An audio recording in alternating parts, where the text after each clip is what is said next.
माने सोरबाफोर गोसोखौ हमथाबाबो हमथानो हायाना बिनि सोमोन्दै नैबे लाइना आरोना। बेसेबांबा हमथादोंमोन आं गोसोखौ मा खालामनो आंनि फाग्ला गोसो मानियानो।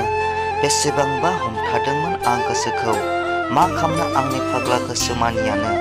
फाग्ला बायदिनो फाग्लायानोथ' अननायनि सायाव बे बाथ्राखौ बियो मा मोनथिनो, बे बाथ्राखौ बियो मा मोनथिनो। गासैखौबो मोनजोबनानै लास्टआव मोनसे मोननो थाबावना बेनि सोमोन्दै नैबे मोनसे सायरियाव। आंनो जानांगौमोन बेखौनो मोनजोब्बाय नाथाय नोंखौल'सो मोनबावनो दं।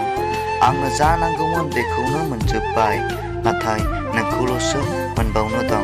आरो जाहा न'आवथ' जेबो आंखालानो गैया नाथाय नोंल'सो फैनो दङ, नोंल'सो फैनो दङ। और अगर तुम लोग नए हो तो सब्सक्राइब करो, वो जो लाल वाला बटन है उस पर फूट फेंक के मारो या फिर मोमबत्ती, मुझे नहीं पता, बस क्लिक हो जाना चाहिए।